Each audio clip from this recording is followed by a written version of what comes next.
Hi everyone, welcome to Homerino Collectibles, where today it is double Windblade Day. This is one of my favourite Autobots, and these figures are really, really good looking. They're from the recent Robots in Disguise line, one being the main character, and then one being the Combiner Force version. And I was going to do a review of both of them, so I may as well just do them at the same time, because it's basically the same figure. This one just has a different head sculpt, and obviously they have different paint jobs. But as you can see, both of them do differ to the actual in-show colour scheme. It's got everything there. It's got the black, it's got the gunmetal, the blue, the red, but there's just kind of... they're not all in the right place, so there should be a lot more detail. And as a result of that, these do look fantastic, but I might be repainting one, if not both, to make them look really, really awesome. I might pick up, a second figure or something, just so I can keep one, in its standard paint job. But I think I'm definitely going to repaint one of these, whether it be this one or if I pick up another one. They'll be really, really cheap. These were really cheap. But yeah, definitely stay tuned for that. I'll 100% be customizing a Windblade to make it look like that, because that looks awesome. Flipping these round to the back, you can see we do have the instructions on the card. And then, you just have pictures of the figure and information about how to use them for the app, because there is a Transformers app where apparently you can do stuff by scanning the logo. So, let's get both of these out of the packaging and take a closer look. And here they both are in vehicle mode. So still the Combiner Force one is on the left, and then the regular one, which I think came out first, is on the right. This one's a little smaller just because I don't have the sword under there. Now this sword and sheath is obviously very reminiscent of the initial release of Windblade from the Generations line, and obviously it is exactly the same sword. It's just remolded in black, complete black, instead of having that translucent pink and purple blade, which was amazing. I'm really, really happy that they stuck with the same weapon and everything here. It did integrate a little bit better with that one's plain mode, though. As you can see here, when you just plug it underneath, it just kind of, it becomes this kind of big skid kind of landing gear, which you have to balance, because otherwise it will rock from side to side. It's really not the best kind of storage. It is the same on both, as you can see, molded in black, but this one is a little bit more kind of grey, kind of brown. You can see that if I put it in the light. So I do dig this one, the original one, a lot more. However, even though you've got this kind of big skid thing, if you want to use that, you can, obviously, but it does have its own front landing gear, if I can clip it out. There we go. So you've got that there to use with these back sections there, if you want a more kind of realistic looking landing gear, which I think is definitely a better way to go, and obviously that is there on both of these planes. And the newer one, I dig the colour scheme in this mode a lot more. It does have more of that black, and obviously it's got the yellow there. It definitely has that initial, original Windblade kind of a look to it. I say original, it's a, fan favorite, fan-made character from a couple of years ago. But, it's got the silver design there on the wings, which this doesn't have. It just kind of lacks any wing detail at all, really. So this one really does take the cake here. This one, you do have that kind of gunmetal, kind of almost purplish-looking tail section there. These VTOL areas, they do actually rotate. They can be a little stiff sometimes. Let's see if this one will move a little. There you go. That one's a bit better. They can rotate, and obviously you can rotate them any which way you want. So you can have them forward, or you can have them up or down, whichever suits you. You can move those around, and the wings can move up, which really is meant for the robot mode. But that can happen if you want that kind of a look. That's pretty cool. But in general, the plane design, you've got some hands hanging off here.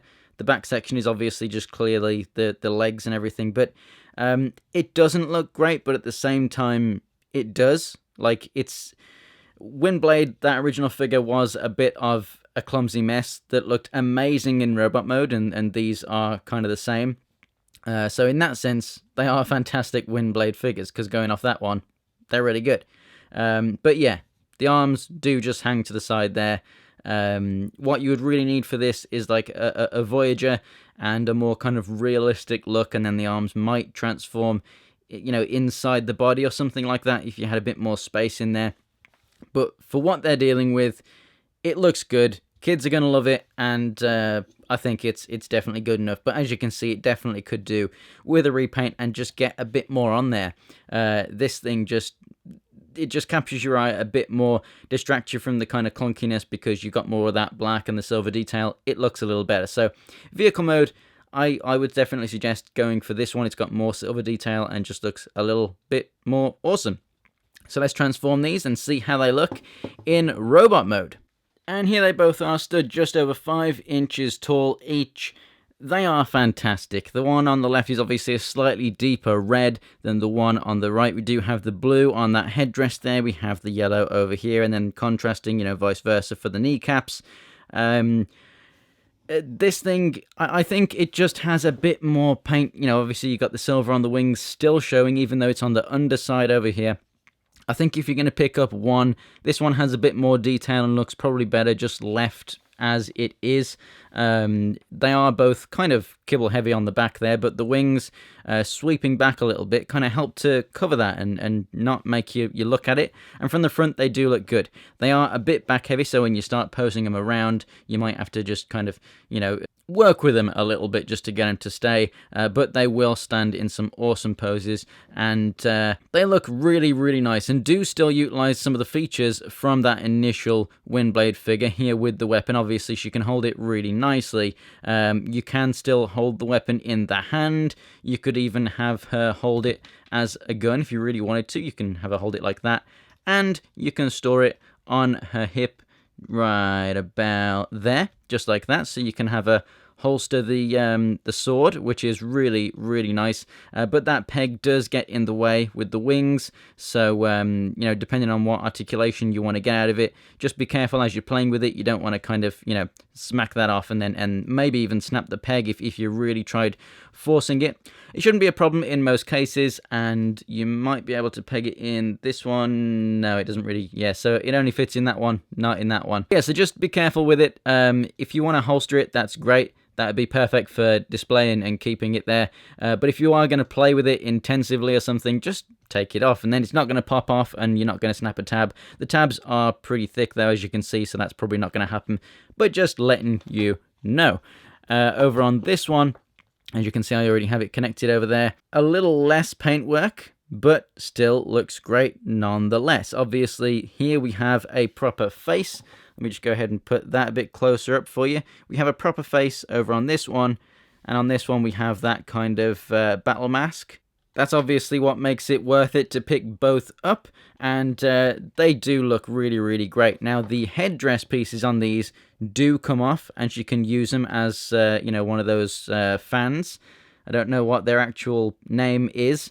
I think they might be more of a kind of decorative and kind of a dance kind of piece, like a martial art kind of thing, than what you would really attack with. I have honestly no idea about that though, so don't quote me on that. This thing is a little bit smaller than what the real kind of thing would be, and it doesn't have blades and stuff on there, but you can have her wield it as a weapon or pretend that she's throwing it or something, and the head still does look definitely complete with or without it, so that's great. And then you can just pop that back on. Obviously, if you have both, you can swap that between them.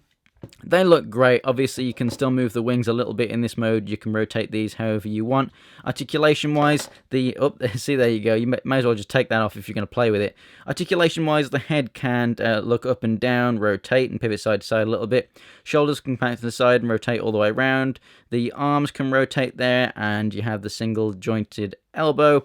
And then at the waist, she rotates. The hips come out to the side and move forward and back. Rotation at the upper part of the thigh. Single jointed knee, although you can kind of double joint it if you disconnect it like that. And then down here at the feet, due to transformation, you can rotate the feet if that's something you really want to do, but you don't really need to. The figure is awesome. It's a nice size, and it's a great look. It definitely still looks a hell of a lot like that original Windblade figure. I love that it comes with the same sword and sheath that one did. And overall, I think it's a definite must-have for a Windblade fan, and she looks very, very much like that generation's figure. So if you don't have that original one, then I definitely recommend that you can go ahead and pick this one up, and it's nice and cheap.